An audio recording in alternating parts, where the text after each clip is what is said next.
Alors Mélenchon, lui, il aime pas qu'on le considère comme d'extrême gauche. Il aime pas ça. Parce qu'il se considère pas comme d'extrême gauche. Mais voilà, je vous ai montré des sources. Après, faites la conclusion que vous voulez. Alors, Mélenchon qui parlait de sa vie au Maroc, quand il était enfant. Bah écoutons-le. Donc, interview Jean-Luc Mélenchon, Hit Radio. Quelles sont vos origines?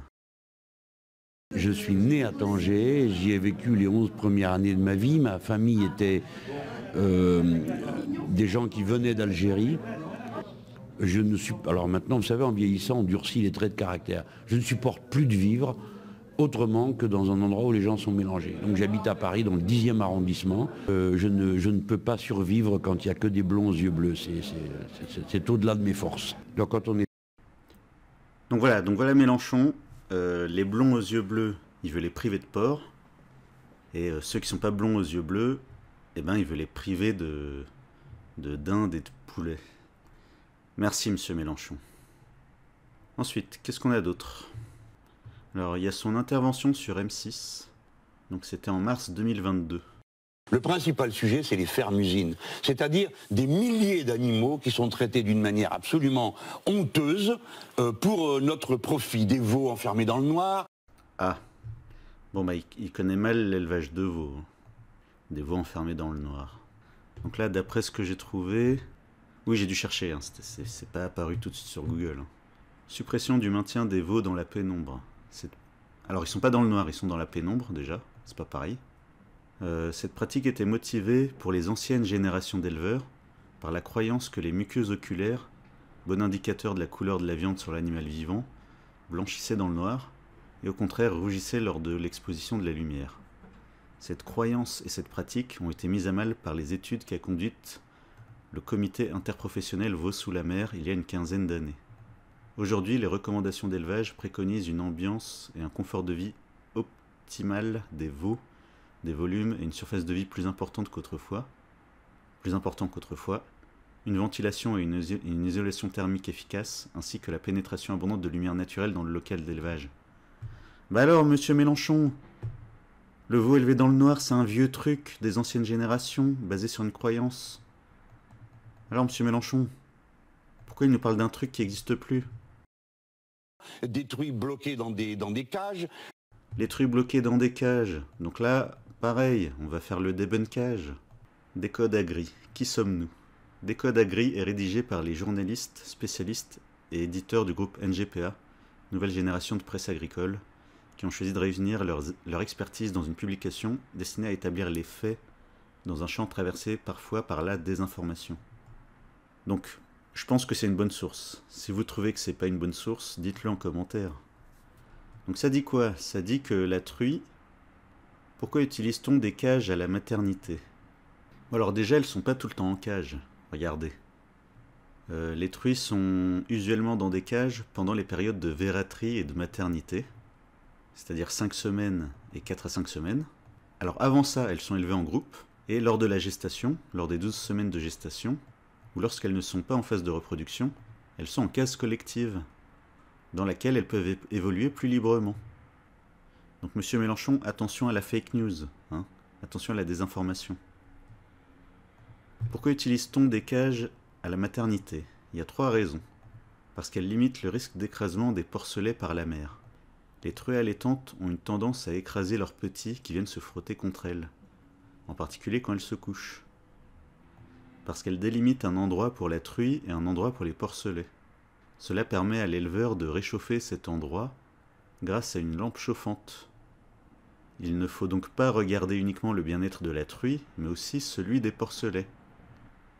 Donc les deux ont leur bien-être en fait. La truie, regardez, une truie c'est ça, regardez la taille que ça a.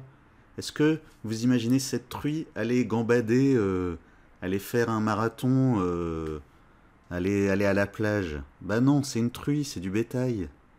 C'est-à-dire qu'elle est là, elle mange, et elle respire et elle mange, et puis voilà, c'est ça sa vie. Et elle attend que ça se passe, c'est du bétail. C'est pour ça que l'être humain a créé le bétail, en fait. C'est-à-dire que pour eux, ça leur va. Hein? Donc voilà la lampe, regardez sur la photo, la lampe à gauche, ici. La lampe qui permet aux petits porcelets d'être à bonne température, hein, pour pas qu'ils aient froid.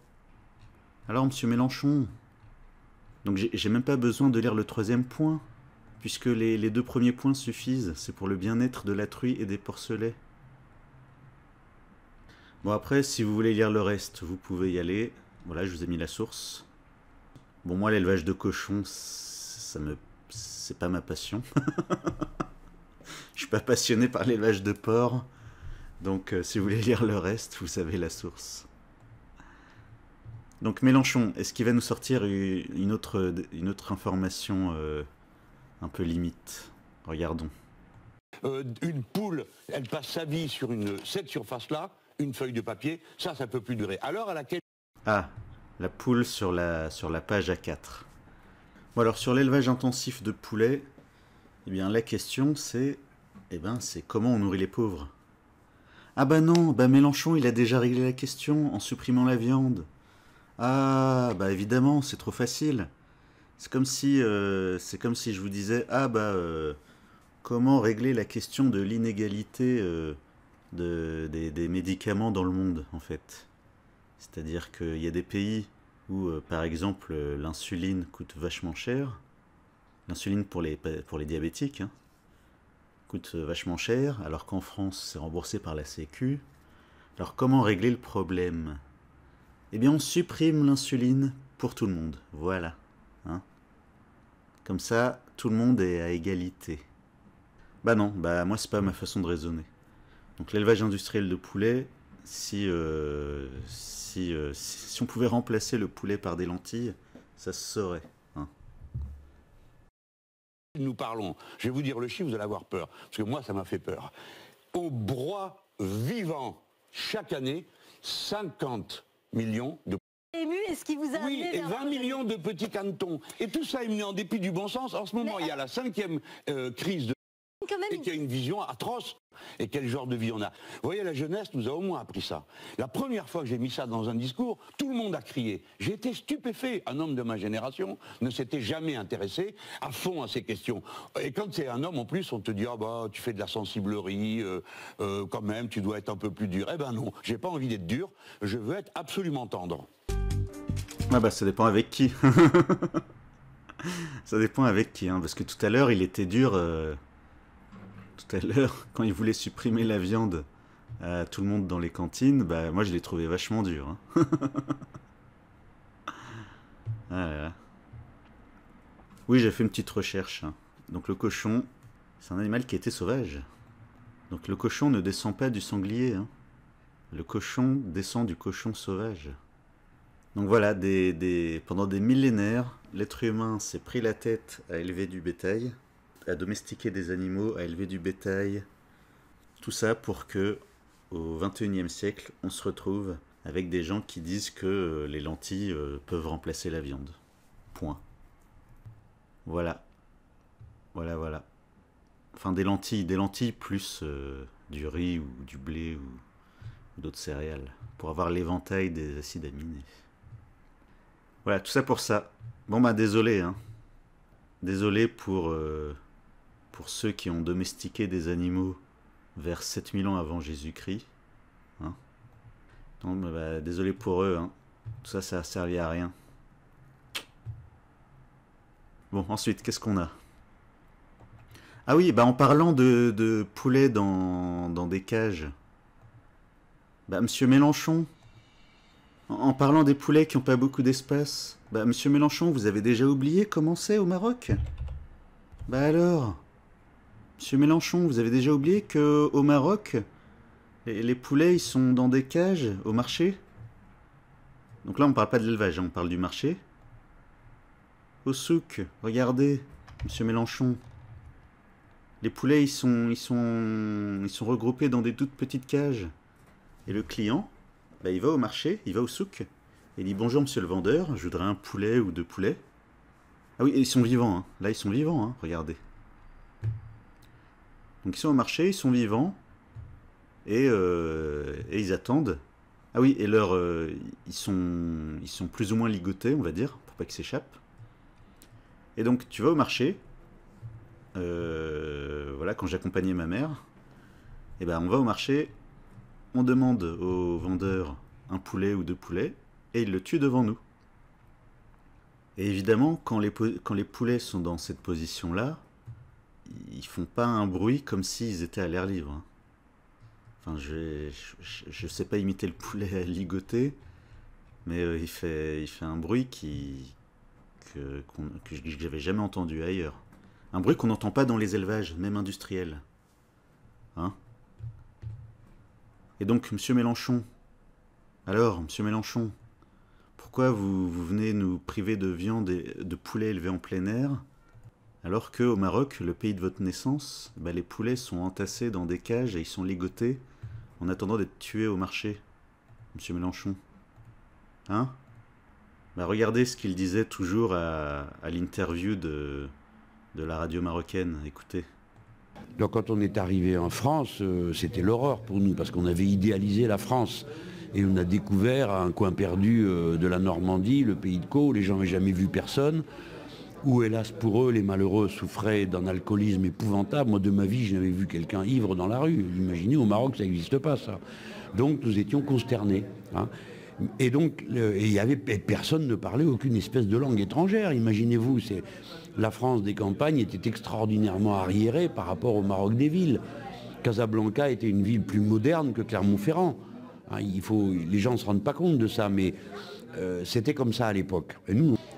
Alors, monsieur Mélenchon, expliquez-nous qui est arriéré et qui est moderne, s'il vous plaît. Parce que là, je comprends plus rien. Est-ce que les villes marocaines qui entassent des poulets dans des cages, est-ce qu'ils sont encore en avance sur Clermont-Ferrand? Ou est-ce qu'ils sont arriérés? Expliquez-nous. Dans votre vidéo de tout à l'heure, vous avez dit que c'était les jeunes. Vous voyez, la jeunesse nous a au moins appris ça. La première fois que j'ai mis ça dans un discours... Hein? C'est la jeunesse qui vous a appris à agrandir les espaces pour les poulets. Et c'est la jeunesse qui vous a appris à mettre des repas végétariens. Donc, monsieur Mélenchon, vous pensez quoi des Marocains qui mangent encore de la viande tous les jours?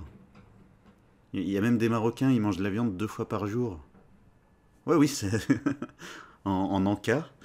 Un Anka au Maroc, c'est pas forcément un biscuit. Ça peut être du pain avec de la viande, en fait. Alors, monsieur Mélenchon, expliquez-nous qui est arriéré et qui est moderne et qui... Moi, je comprends plus, en fait. Faut nous expliquer. D'ailleurs, je suis étonné qu'il n'ait pas parlé du foie gras. Alors, pour le foie gras, bah, regardez ce que c'est un élevage de foie gras, en vrai. Donc, c'est la vidéo du youtubeur qui s'appelle Pas Vegan. Stop au mensonge sur le foie gras. Regardez, un élevage de canards en France. C'est les animaux qui vivent souvent en groupe. Ouais. Il n'y a pas longtemps, on a eu 2 grands-parents qui ont amené leur petite fille. Et le moment du gavage, regardez, c'est juste ça. Voilà, et donc c'est l'heure. Ce canard, il a du maïs, donc je ne vais pas le gaver. Ouais, je vais le regarder.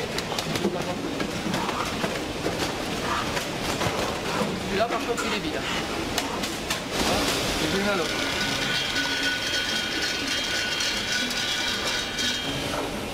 Voilà. Les canards sont en fait bien plus stressés par notre présence qui leur est étrangère que par l'éleveur qui les gave. Cette muqueuse qui est très très élastique est très très importante sur le canard. C'est ce qui nous permet de gaver en fait et d'engraisser les animaux avec le maïs. Et là, tous les canards ici viennent d'être gavés. Alors, monsieur Mélenchon, dans la cage, bah pourquoi dans la cage les canards ils sont tous dans le même coin? Parce que naturellement les canards se mettent ensemble, ils se collent les uns aux autres, naturellement en fait. Donc monsieur Mélenchon, quand il veut agrandir les cages, bah, ça sert à quoi d'agrandir l'espace par canard s'ils se regroupent tous dans le même coin? Si la cage est aussi grande, c'est parce que la réglementation dit de mettre un certain espace par canard. Bah, sauf que les canards ils se regroupent tous dans le même coin. Donc ça sert à quoi de mettre un espace par canard? Donc vraiment, ça c'est bien un truc de citadin. Ça c'est bien un truc de citadin. Est-ce qu'il a déjà visité un élevage en fait? Mélenchon visite élevage. Est-ce que c'est arrivé? Ah si, ça lui est arrivé. Ça lui est arrivé de visiter un élevage. Production bio de lait, fromage et yaourt. Donc expliquez-moi la logique dans tout ça, s'il vous plaît. Faut-il interdire l'élevage intensif? Vous prenez une feuille 21-29-7 là, et ça c'est la taille de l'endroit dans lequel va vivre toute sa vie une poule. Un cochon va être enfermé entre deux barrières Vauban. Alors on leur rogne les dents pour pas qu'ils se mordent entre eux. Tout ça pour quoi faire? Pour abaisser un prix de vente. Donc on interdit, et je vous garantis que je ne traînerai pas à le décider. Ah oui, en préparant la vidéo, je pensais à ça. Comme les militants animalistes. Ils aiment bien comparer les humains à du bétail, et inversement. Ils aiment bien comparer du bétail aux humains, en disant, regardez, il n'a pas beaucoup d'espace, il est dans une cage, il ne peut pas bouger librement. Et donc, en préparant la vidéo, je me suis dit, bah, qu'est-ce que penseraient les animalistes des lits pour bébés, en fait? Regardez, des êtres humains sensibles qui sont derrière des barreaux, hein? Est-ce que c'est humain de traiter des êtres humains comme ça, en les mettant derrière des barreaux, hein, enfermés, ils peuvent même pas bouger, hein? Et les parents, ils peuvent tirer les rideaux pour que le bébé il soit dans le noir. Vous vous rendez compte? Et il peut pas sortir comme il veut. Et en plus, pour faire croire que c'est normal, pour faire croire que c'est bien, eh ben les parents, ils font des cages de toutes les couleurs.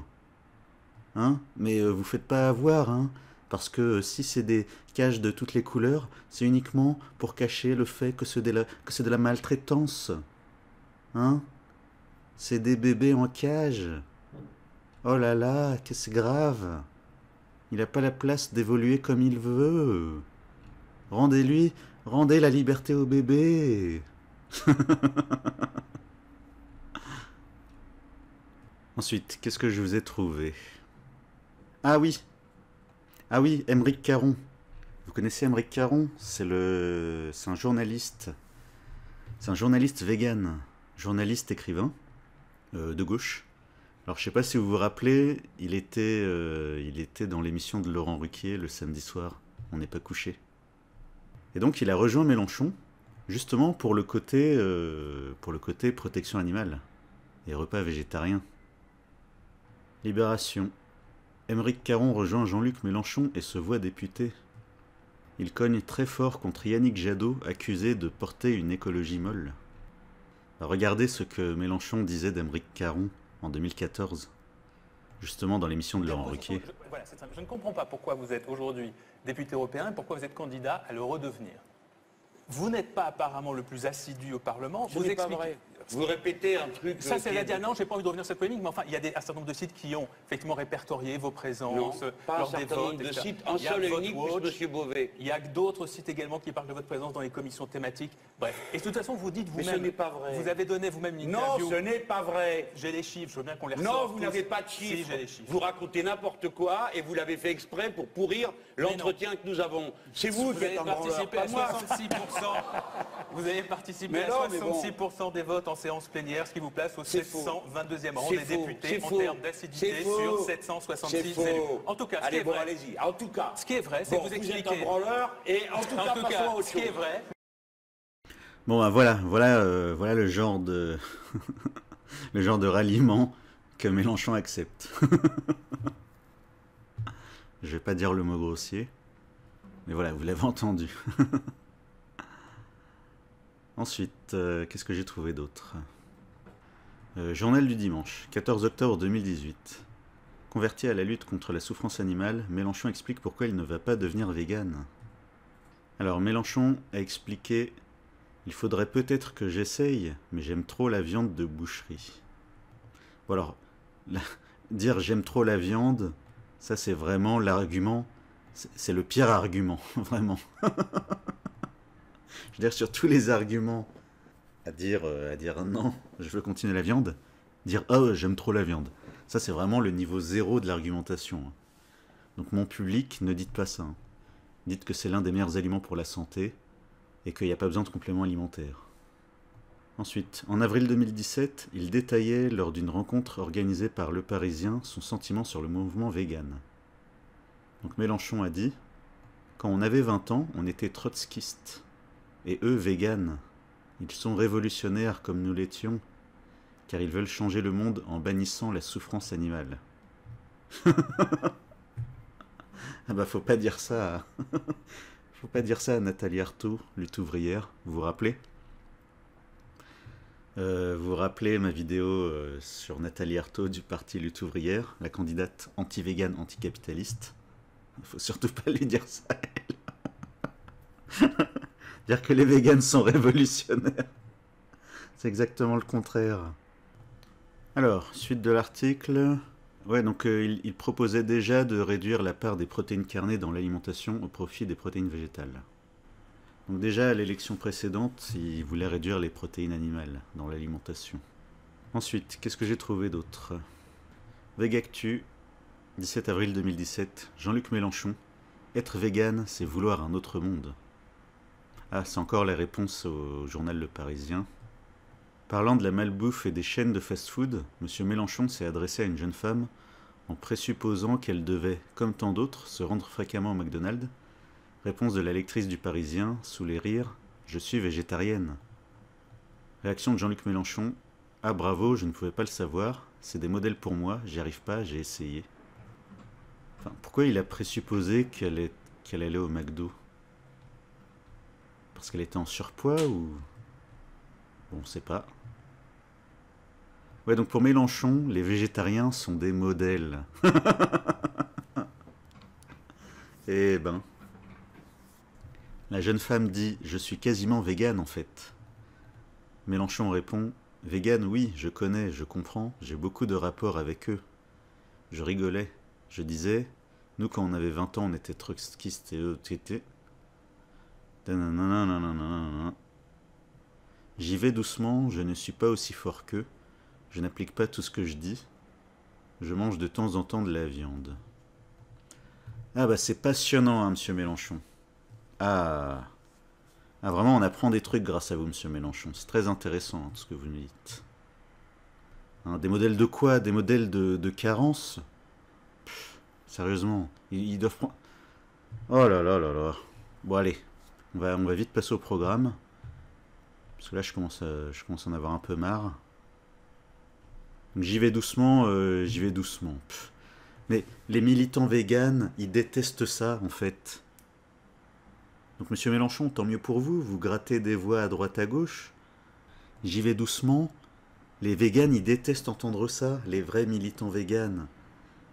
Parce que c'est comme, pour un militant végane, tuer un animal, tuer du bétail, c'est comme tuer un être humain, en fait. Donc si vous dites à un végane, j'y vais doucement, bah, le végane va dire, espèce d'hypocrite. C'est comme si vous disiez à un tueur en série... le tueur en série, il y va doucement. Hein. Au lieu de tuer une personne par semaine, il va tuer une personne par mois. Hein. Il y va doucement. Hein. Et après, il arrêtera de tuer des gens. Hein. Donc les militants véganes, ils se moquent de vous.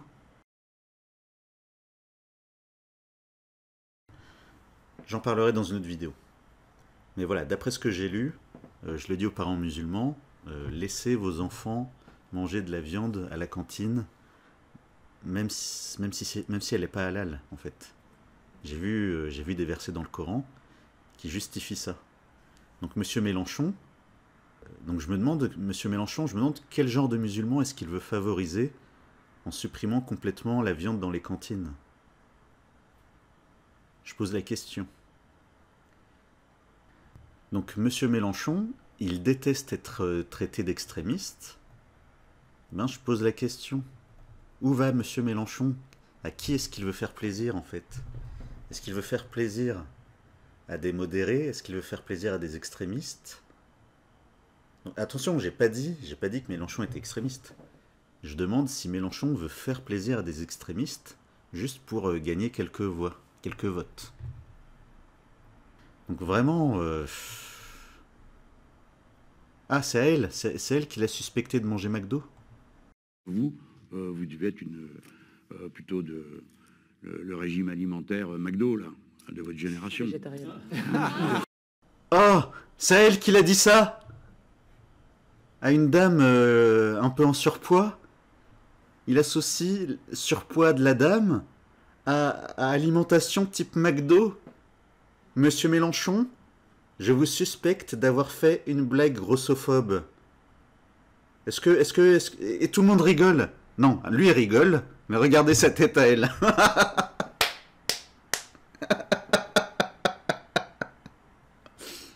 Ah la pauvre, elle se prive de viande. Elle est un peu en surpoids. Et elle se fait traiter de bouffeuse de McDo.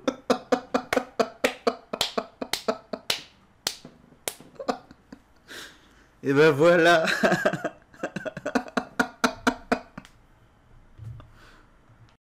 Ah bravo.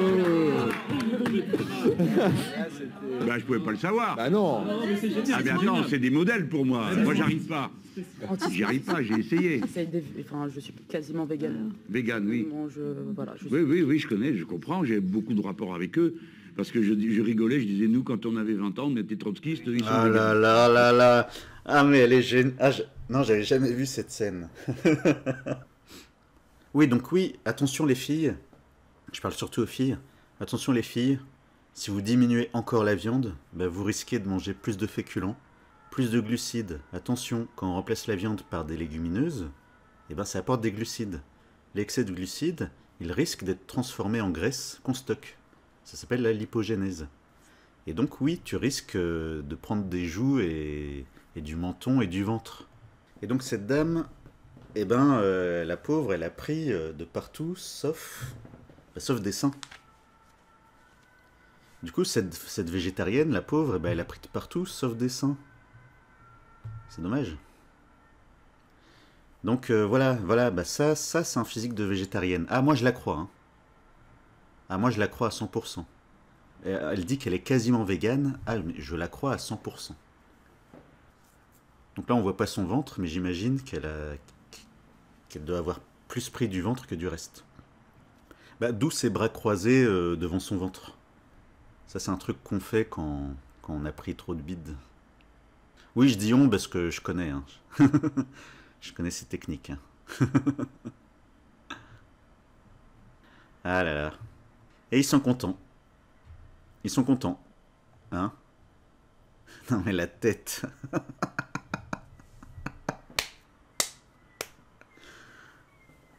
Donc voilà, bah ça c'est Mélenchon en fait. Mélenchon c'est j'aime tout le monde, j'aime l'humanité, j'aime le vivant. Mais dès que tu grattes un peu, bah, il te ressort ces clichés. Alors attention. Attention, j'ai pas dit que Mélenchon était grossophobe. J'ai pas dit ça. J'ai dit que c'est un cliché grossophobe. De dire qu'à partir du moment où quelqu'un est un peu gros, bah, c'est qu'il bouffe McDo. Eh ben non. Voilà, vous avez une preuve devant les yeux. Ah là là, ce bon vieux Mélenchon. Alors ensuite, Slate.fr. Les végétariens plébiscitent Jean-Luc Mélenchon. 20 avril 2017. 36% des végétariens ont voulu voter Mélenchon en 2017. Ah, totalement ou partiellement végétarien. 47% de ses électeurs voteraient pour lui au premier tour, contre 32% des mangeurs de viande. Bah voilà, bah peut-être que vous vous êtes demandé pourquoi je faisais des vidéos sur les programmes des politiques. Bah vous voyez qu'il y a une différence de vote entre les mangeurs de viande, assumés on va dire, et les végétariens ou les faux végétariens. Bah, vous voyez la différence, elle est énorme. Ça fait 14% de différence par rapport au vote Mélenchon, c'est énorme. Pour Macron, ça fait 10% de différence. François Fillon double quasiment son score chez les amateurs de viande. Alors dans leur échantillon, bah, il y avait plus de femmes végétariennes, plus ou moins végétariennes, que d'hommes plus ou moins végétariens. Comme par hasard. Donc ça, je vous l'ai déjà dit, les filles, attention, c'est vous qui êtes ciblées par les campagnes anti-viande. Hein. Donc soyez vigilantes, s'il vous plaît. Bon, comme c'est déjà long, ça fait 1h15 que j'enregistre. Comme c'est déjà très long, je vais couper encore. Hein. Je vous ferai le programme dans la prochaine vidéo. Donc à suivre. Que va proposer Mélenchon? Est-ce qu'il va aller encore plus loin que ce qu'il dit à la télé?